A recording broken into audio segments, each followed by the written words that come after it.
에스겔 7장 1절에서 9절까지 보도록 하겠습니다.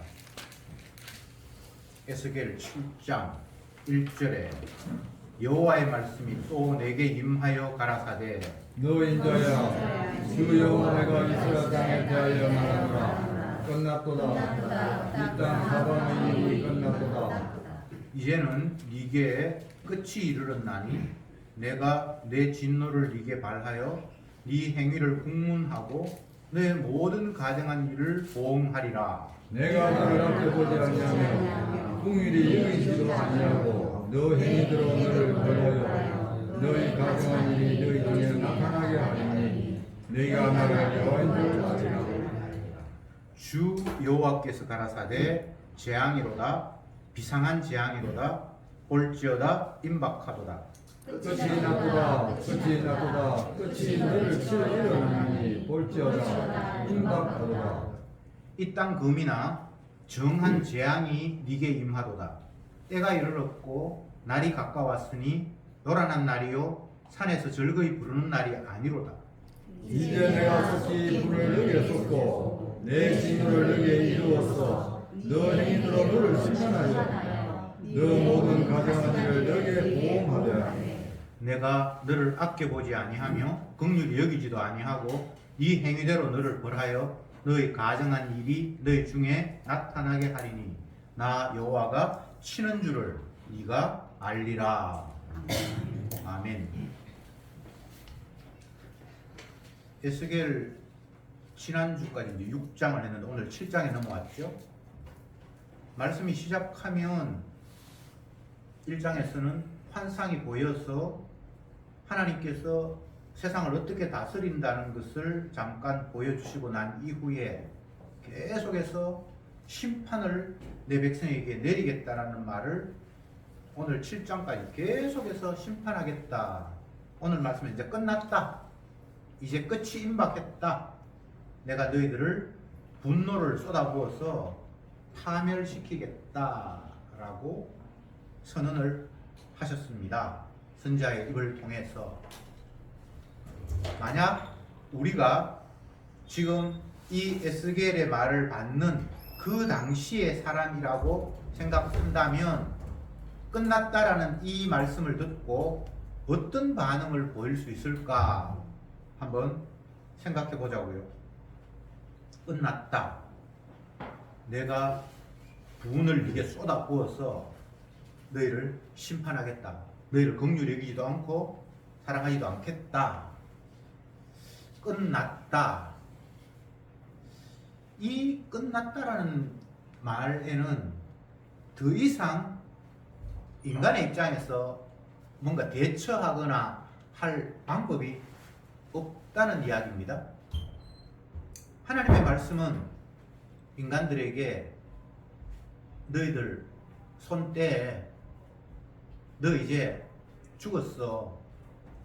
이렇게 더 이상 가능성 자체를 막아버리는 내용입니다. 이것을 창세기 초반으로 거슬러 올라가면 너희가 내가 금한 선악과를 따먹었지 이제는 에덴 동산으로부터 나가 하면서 추방시키고 천사들을 통해서 그 생명나무가 있는 에덴 동산을 지켰다. 더 이상 못 들어오게 막았다라는 것과 똑같은 거예요. 그렇게 돼버리면 더 이상 인간이 할 수 있는 일이 없습니다. 그러면 이런 이야기를 또 하는 사람이 있겠죠. 뭐 에덴 동산을 안 가고 추방된 곳에 살면 되지. 근데 여기는 생명이 없는데요. 생명이 없다는 것.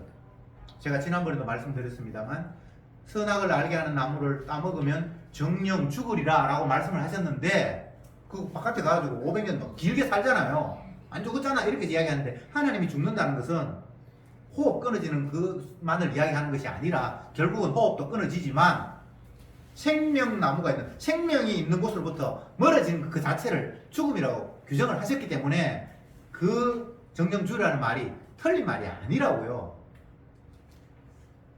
오늘 말씀에서 너희들이 우상 숭배하고 내 말에 순종하지 않았기 때문에 이제 내가 예루살렘 모든 성을 다 진멸해버리겠다.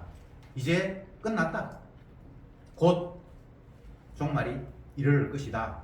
라고 이렇게 말했을 때에 에덴 동산에서 추방된 것처럼 인간이 뭔가 할 수 있는 일이 없어요. 하나님 분노가 이제 곧 임하겠다고 하는데 주님 잠깐만요. 마치 여호수아가 태양을 머물게 하듯이 뭐 그런 일이 가능하지를 않아요. 다시 말씀드립니다. 하나님의 말씀 앞에 인간은 대처할 능력이 없어요. 그게 어떤 이야기든. 그런데 인간들은 대응을 하고 대처하려고 달라들어요. 예수님 시대에 세례 요한이 등장해서 이제 내 뒤에 오시는 이가 등장하면 이제 열매 없는 나무는 다 찍어 불에 던질 거야. 그게 곧 오늘 본문에 이야기하면 어떻게 표현되어 있습니까?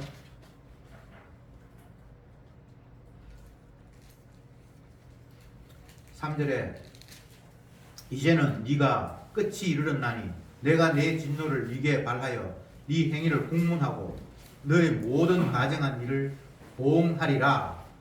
이제 5절에 보면 임박했다 이렇게 돼 있잖아요. 그러면 주님께서 너희들의 죄악에 대해서 보응하고 심판할 날이 임박했다. 이 이야기가 신약으로 넘어오면 세례 요한이 등장해서 이제 예수님이 곧 오시는데 메시아가 곧 오시는데 열매 맺지 아니한 나무는 찍혀 불에 던져오리라. 심판이 임박했다. 이 똑같은 패턴이잖아요.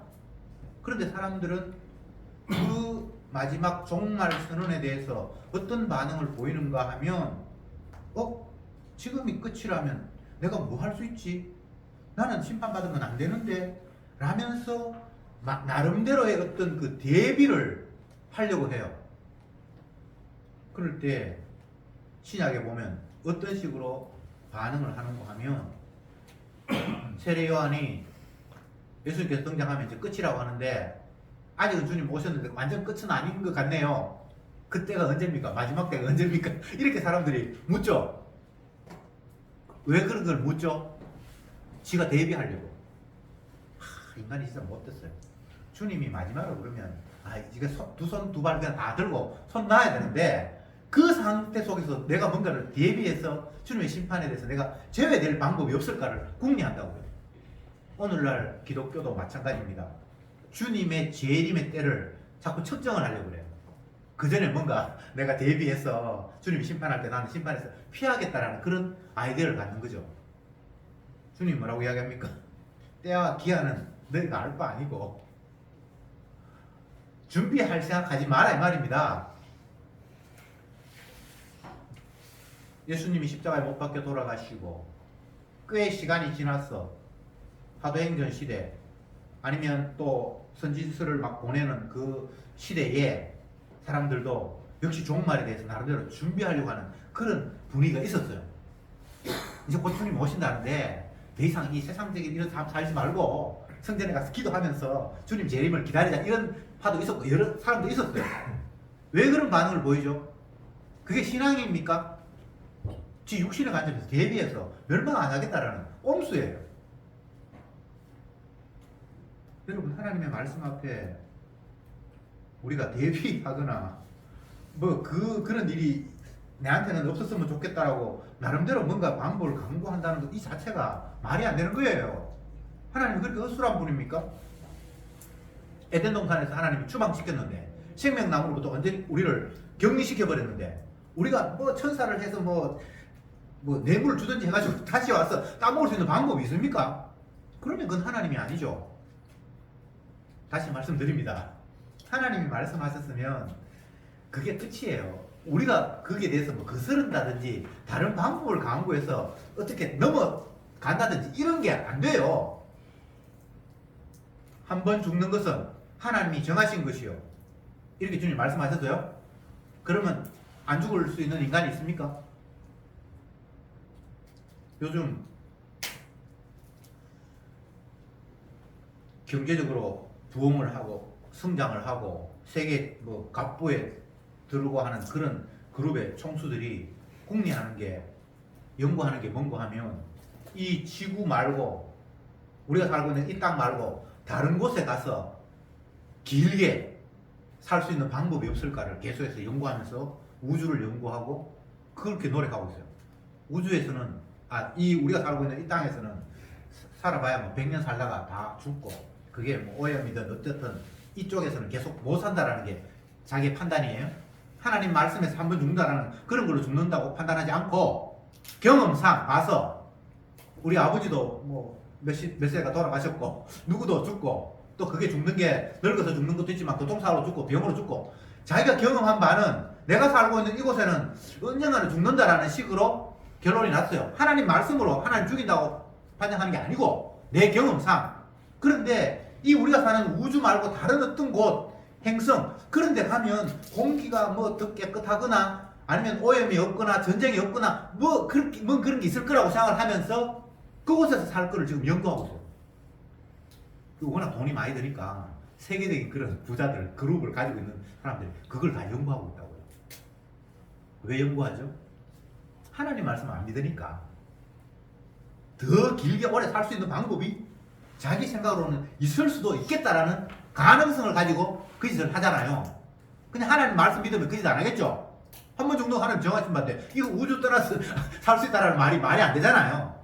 제가 지금 드리는 말씀은 하나님의 말씀이 떨어지면 더 이상 그 방법이 없어요. 근데 인간이 하나님의 말씀을 안 믿으니까 자꾸 뭔가를 궁리를 해요. 그러니까 하나님이 얼마나 화가 나시겠습니까? 이것들이 지금 내 말을 가지고 장난치고 있네. 그래서 주님께서 완벽하게 벌을 내리시고 약속대로 완전히 심판하시고 난 이후에 나 여호와가 하나님인 줄 알리라. 내가 그들을 쳤는 것을 그들이 알리라. 이렇게 결론이 맺어져요. 내 말 빈말 아니거든. 너들 내 말 지금 우습게 생각하겠지. 봐, 내 말대로 됐잖아. 이렇게 주님께서 자기가 내뱉은 약속들이 신실하게 시행이 됐다라는 사실을 마지막으로 계속해서 그들에게 보여주시는 식으로 일하고 계신다는 것을 오늘 본문을 통해서 우리가 확인하게 됩니다. 무너지면서 여호와 하나님이 참된 분인 줄 알게 된다. 하나님은 자기 명령하고 끝내버린 거예요. 내가 이 세상의 주인 맞지? 봐, 내 말대로 됐잖아. 너희들 안 믿었지? 그래, 봐, 그대로 됐잖아. 라고 자기 자신을 증명하는 것으로 끝을 내버려요. 성경은 인간 좋으라고 주님께서 말씀을 주신 게 아니에요. 하나님이 자기가 주라는 사실을 드러내기 위해서 말씀을 주셨어요. 신약으로 가면 예수님이 주라는 거예요. 그분이 심판주고 그분이 구원주라는 것을 온 세상에 알리는 거예요. 그게 최종적인 목적이에요. 그걸 통해서 자기가 영광을 받는 거예요. 아버지가 아들을 세워서 그 아들이 십자가에 죽고 부활함으로 말미암아 하늘에 있는 자나 땅에 있는 자나 땅 아래에 있는 자나 모든 자들이 예수에게 무릎을 꿇고 입으로 당신이 주였군요 라고 시인하도록 주님께서 하시겠다라고 말씀하셨어요. 그게 여호와 하나님이 살아계신 줄을 알리라는 이야기예요. 예수님이 주라는 사실을 만방이 깨닫게 되리라는 거예요. 그게 마지막이에요. 그 주님의 일하심 속에서 파생적으로 구원 얻을 자와 심판받을 자가 나누어지는 거지. 구원을 내가 애써서 나는 주님이 심판할 때 끝까지 살아남아서 신앙 지켜서 구원은 쪽으로 올인을 해야지. 이런 건 이게 있을 수 없는 이야기예요. 두 사람이 밭을 갈고 있는데 한 사람은 데려감을 받고 한 사람은 버려둠을 당한다. 그 비유에서 우리는 주님이 자기 기쁘신 뜻대로 누구는 구원하고 누구는 버리는구나 이렇게 받아들이면 되는데 만약 그 두 사람 중에 내가 버림받는다면 어떡할까? 어떻게 하면 내가 버림받는 쪽이 아닌 건진받는 쪽이 될까? 이런 식의 생각을 자꾸 우리가 갖는다고요. 천국 갈 수 있는 방법은 없습니다. 구원 얻을 수 있는 방법은 없어요. 우리가 복 받을 수 있는 방법은 없어요. 더 정확하게 이야기하면 복 받겠다, 구원 얻겠다라는 그 사고방식 자체가 이게 걸러먹은 거예요. 죄인에게는 심판이 합당한데 죄인이 내가 복을 받겠다. 죄인은 지옥 가는 게 마땅한데 내가 분명히 죄인인 줄 알면서 천국 가겠다. 이 발상 자체가 지금 천국 죄인으로 인정하지 않는다는 이야기 맞죠? 이렇게 우리는 모순되게 살아가고 있고 죄가 뒤범벅이 되어서 내가 죄인이라고 그래놓고는 주님 복 주세요. 어떻게 죄인이 복을 받습니까? 죄인이 저주받아야지. 죄인이 저주받는다라는 말을 우리가 모르는 거 아니잖아요. 복도 있고 저주도 있다는 것도 알고 천국도 있고 지옥도 있다는 걸 말씀드려서 아는데 내가 아무리 꼬라지를 봐도 내가 죄인인 건 맞는데 죄인에게서 저주가 합당한데 나는 천국 가고 싶고 복 받고 싶다라는 이런 모순된 상황을 우리가 지니고 있다고요. 아닙니까?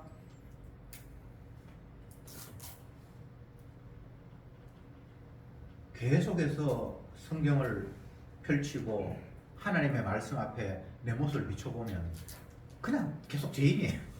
내가 말도 안 되는 죄인이에요. 이것 말고는 다른 게 나올 수가 없어요. 성경 읽고 아 주님 힘 주시면 내가 주님의 일을 할 수 있습니다. 이건 성경을 지금 잘못 읽은 거예요. 주님은 죄인에게 힘 주시는 분이 아닙니다. 힘은 주님이 가지고 계시는 거예요. 앞시간에도 제가 말씀드렸습니다만 양은 어리석어서 각기 제 길로 가요. 그래서 엉뚱한 길로 가는 그에게 목자가 너는 내 양이야 하면서 목자가 양 앞에 찾아와서 그 목자가 양을 이리로 인도하고 저리로 인도하는 그 양이 생명을 얻는 양이에요. 목자 없이 스스로 똑똑해가지고 아 난 목자 필요 없어, 내가 눈이 밝아져서 이제 저쪽으로 보니까 풀도 있고 저쪽에 물이 있네 하면서 혼자 쫄래쫄래 가는 그런 양은 성경에는 없는 거예요. 여러분 똑똑해질 필요 없고 능력 받을 필요 없어요. 주님 능력 주시면 내가 전도하겠습니다. 성령이 전도를 하세요. 쓸데없는 전혀 무능한 나를 동원을 해서. 그래서 전도가 쓸데없는 나를 끄집어서 주님께서 말하게 하시면 그 현장 속에서 나는 죄인인 줄 알고 내 능력이 저 사람을 어떻게 한 것이 아니라 주께서 저 사람을 일으켰구나 그렇게 고백하도록 사용하시지. 주님하고 내하고 합동해서 주님 바쁘시니까 이 동네 전도는 내가 할게요. 저한테 힘 좀 주세요. 그래 알았다, 내가 힘 줄게. 그래서 전도해서 주님 팔 먹고 내 이 먹고 뭐 이런 게 없어요. 나는 내 영광을 누구에게 빼앗기지 아니하며 홀로 취하리라. 철저히 주님은 자기 혼자 영광을 받으십니다. 그걸 성경을 보면 구약을 보면 너무 잘 나타나 있잖아요. 열심히 사용한 그 주님의 큰 일꾼들을 주님이 죄인으로 만들어 버리시잖아요. 모세 죽도록 고생했는데 그냥 너 가나안 땅에 들어가면 안 돼라고 제외시켜 버리잖아요. 다윗 같은 사람이 얼마나 큰 일을 합니까? 근데 주님이 똥태망태로 만들어 버려요. 그 가정도 엉망이고요, 자녀도 엉망이고요. 그거 막 진짜 부끄러워요. 하나님의 종이라는 사실 맞아. 왜 그렇게 하시죠? 인간이 높아지면 안 돼요. 여러분도 마찬가지예요. 어떤 사람 훌륭하다. 그 사람이 훌륭한 게 아니고 하나님이 그를 사용하셔서 그렇게 된 것뿐이에요. 그래서 사람을 높이면 안 돼요. 예수님 혼자 높임을 받아야 돼요. 이게 하나님이 하시는 일이에요. 2절을 제가 다시 읽어볼게요. 7장 2절입니다. 너 인자야, 주 여호와 내가 이스라엘 땅에 대하여 말하노라. 끝났도다. 이 땅 사방의 일이 끝났도다. 이스라엘 땅 이제 끝났어. 이 이야기는 에스겔 이 본문에만 나타난 게 아니고 이 두꺼운 성경 창세기부터 계속 이런 말을 반복해 왔어요. 실제적으로 창세기 시대에는 땅이 물로 다 수장되어서 땅 위에 기식하는 사람들, 생물들 다 하나님 멸하셨죠. 그죠? 이미 그런 경험들을 주님께서 계속해서 해오고 계셨습니다. 끝났다라는 말을. 왜 끝나는가? 인간이 땅에 살면서 엄청난 혜택으로 살아가고 있는데 그걸 알지를 못해요. 그래서 하나님 앞에 감사치도 아니하고 평화롭게도 아니하고 더 행복한 삶이 없을까를 궁리하면서 우상을 찾아가고 시작을 해요. 분명히 이 땅에 살면서 주님의 긍휼 속에서 모든 것들을 혜택을 누리면서 살아가고 있는데 그 혜택을 주신 주님 앞에 감사하거나 영광 돌리기 아니라 더 없을까 생각하다가 우상에게로 가서 자기의 필요한 것을 요청하는 식의 삶을 산다 이 말이죠. 그래서 하나님이 사람도 멸하시고 인간이 기대하는 그 땅, 딛고 사는 그 땅을 아예 다 진멸해 버리는 식으로 하나님이 일하시는 거예요. 저와 여러분들 살아가는 이 세상, 태양이든 뭐든 바다든 뭐 산이든 하나님께서 다 마지막 날 불러 싸질러 버린다 그랬죠. 그건 인간에 대한 심판이에요. 땅이 잘못된 게 아니고 인간이 이 땅을 잡고 의지하고 살잖아요. 그러니까 의지하는 그걸 그냥 박살내 버리는 거예요. 땅은 우리가 편안하게 발 딛고 살라고 조성한 환경이 아닙니다. 착각하면 안 됩니다. 그러면 이 땅은 뭐냐? 예수님의 사랑이 섬에 있는 곳, 주님의 희생 때문에 너희들에게 모든 것이 제공되고 있음을 보여주는 공간이 이 땅이에요. 아침에 요즘은 뭐 한 5시, 5시 아닌가? 여튼 뭐 6시쯤 되면 이제 해가 뜨는데 그 해가 뜨는 것이 예수님의 십자가의 희생이 뿌려졌기 때문에 해가 뜨는 걸로 성경은 이야기하고 있어요. 모든 게 다 예수님의 은혜니까. 주님이 이미 값을 치렀어요. 그래서 그 값을 치른 것을 우리에게 무상으로 제공해서 우리가 이 땅에서 살고 있는 거예요. 공기를 호흡하며 사는데 이 공기 중에 산소가 몇 프로 있고 뭐 다른 게 있잖아요. 하나님께 숨 쉬면서 살도록 알맞게 만들어 놨거든요. 만약 이 공기를 값을 주고 산다면 휘발유 이렇게 돈 주고 기름 타듯이 만약 공기를 한다면 여러분 얼마 벌어야지 이 마음껏 숨 쉬며 살겠어요? 주님 공짜로 주잖아요. 근데 그 공짜가 예수님이 자기 생명값을 지불한 값이에요.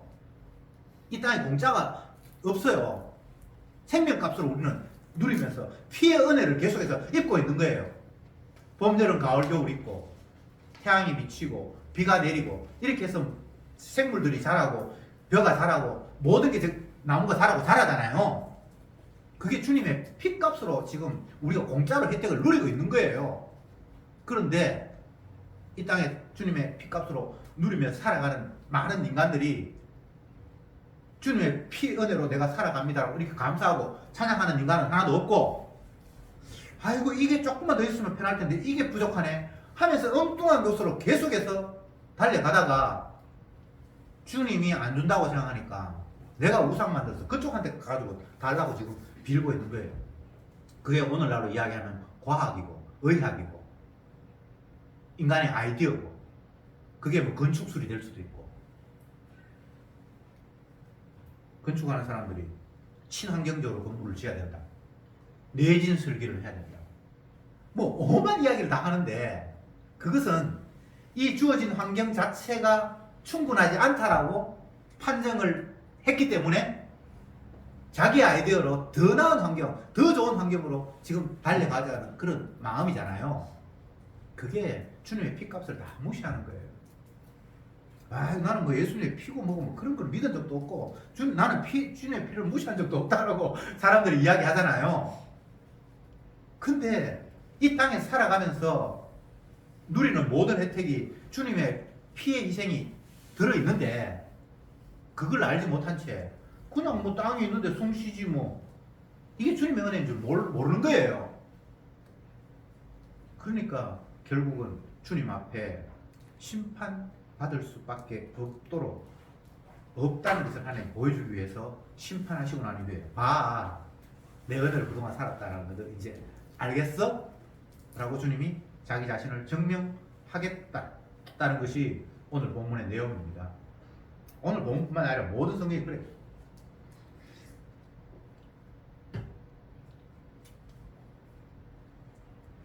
땅은 우리의 죄악을 드러내는 터전이기도 합니다. 인간의 죄악이 다 드러나면 땅도 이제 할 일을 다 했기 때문에 주님이 철거하시겠다는 겁니다. 우리의 생각과 너무 다른 거예요. 왜 땅이 내 살기 좋은 환경이 아닌가. 어떤 사람들은 대한민국이 살기가 너무나 열악하고 안 좋아서 다른 나라로 이민 가는 사람이 있어요. 근데 거기 가면 더 살기 좋을까요? 그런 발상 자체가 잘못되어 있는 거예요.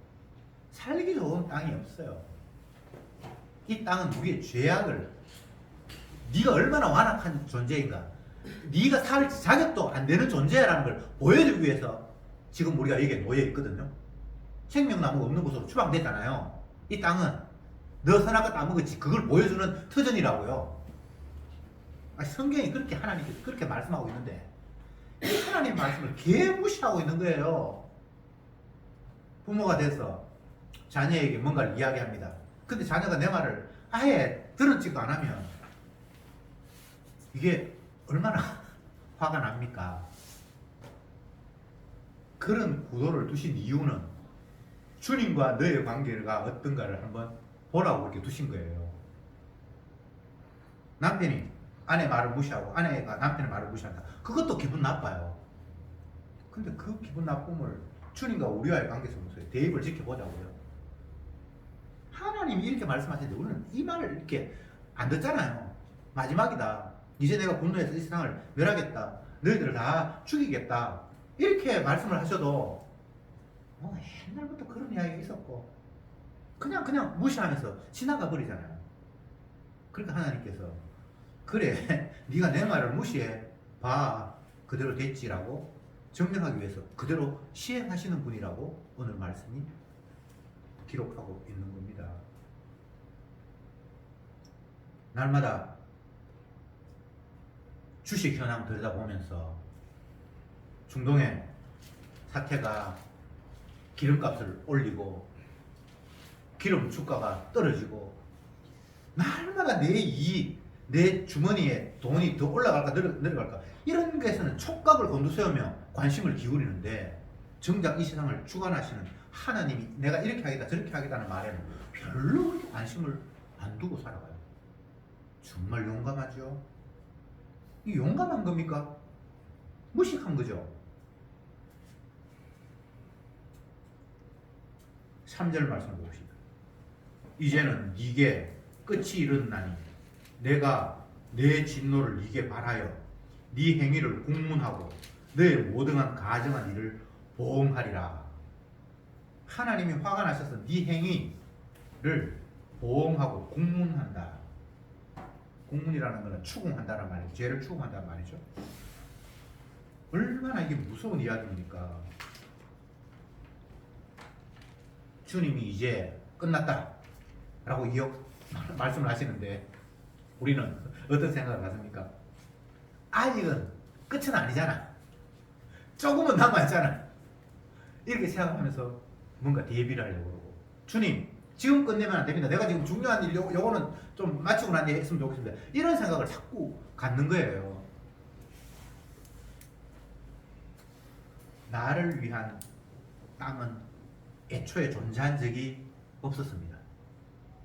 인간을 위한 환경, 나를 위한 환경을 하나님은 한 번도 만든 적이 없어요. 우리 가정, 나를 위한 공간 아닙니다. 내 직장, 우리 교회, 나 행복하라고 만든 환경이 아닙니다. 우리 교회가 어느 집사님만 없었으면 분위기 참 좋을 텐데 그런 생각을 죄라는 사실을 보여주기 위해서 문제의 사람을 하나님이 심어 놓으셨어요. 하기야 그게 문제의 사람이 아니라 내가 문제의 사람이에요. 우리 아들 조금만 더 순종하고 공부 열심히 했으면 우리 가정이 늘 화목할 텐데. 아니 화목하도록 만든 가정이 아닌데 왜 자꾸 엉뚱한 생각을 하세요? 우리가 얼마나 완악한 죄인인가를 보여주기 위해서 하나님이 이 땅을 펼쳐놓으셨습니다. 그래서 어디에 환경에 가도 내가 죄인이라는 사실이 폭로되면 아멘. 그렇게 되면 누구하고 만났는데 오늘 기분 좋았다. 그게 답이 아니고 내가 이렇게 완악한 자인 줄을 그 사람을 만나면서 내가 또 깨닫게 되었다라고 하면 그 만남이 제대로 된 만남이에요. 그 사람 만나봐야 뭐 내 속만 상하고 내 속을 허배로 확 뒤집어놓고 나 이제 다시는 안 볼 거야. 이게 우리의 생각이잖아요. 직장을 그만두고 뭐 교회를 옮기고 친구를 이제 단절하고 아니면 새롭게 친구를 사귀고 모든 것들이 주님의 관점이 아닌 내 관점에서 결정하고 선택하는 거잖아요. 아닌가요? 주님은 그렇다라고 말씀하고 계십니다. 아이고 모든 사람들 네가 다 아나. 모든 사람을 알 필요 없어요. 모든 인간을 만든 그분이 그렇게 이야기하면 그거 맞는 거예요. 의인은 없다. 한 놈도 없다. 그렇게 이야기할 때 인간들은 야 네가 모든 사람 다 만나봤냐? 인간들은 그런 말을 하잖아요. 내가 모르는 사람한테 죄인이라고 규정하면 안 되니까. 근데 그런 말을 하는 게 바보예요. 하나님이 그렇게 말씀하셨기 때문에 그런 안목으로 이야기한 거예요. 의인은 없다고 주님이 말씀하셨는데 만든 그분이 말씀하셨는데 우리가 아니 내가 그 사람 안 만나봤기 때문에 그 사람 죄인인지 나는 모르겠다. 이게 지금 무슨 이 망발입니까? 우리가 어떻게 다 경험을 해요? 경험할 수도 없고요. 우리의 경험 그 자체가 오류예요.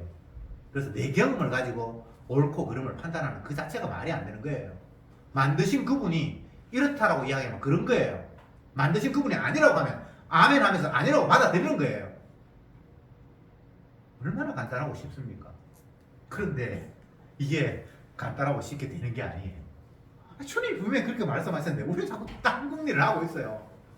이게 선악과 따먹어서 마귀에게 종이 되어서 마귀가 계속해서 송사를 해요. 뒤에서 쏘고 그럼 우리가 마귀가 우리가 너무나 작작궁이 잘 돼 있어서 그 말에 너무나 솔깃한 거예요. 부동산 사기당했다. 전세 사기당했다.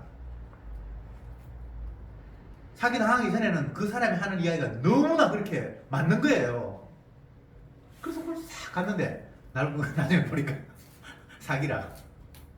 마귀가 지금 우리를 이렇게 유혹하고 있어요. 이제 말씀을 정리하겠습니다. 하나님의 말씀은 절대적이에요. 그 이면이 없어요. 그냥 그렇게 선언하면 그냥 끝이에요.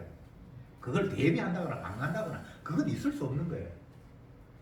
그래서 오늘 말씀대로 이제 너희들이 죄를 범했기 때문에 내 분노가 극에 달했어. 이제 내가 끝내겠다. 그러면 그게 그대로 그냥 되는 거예요.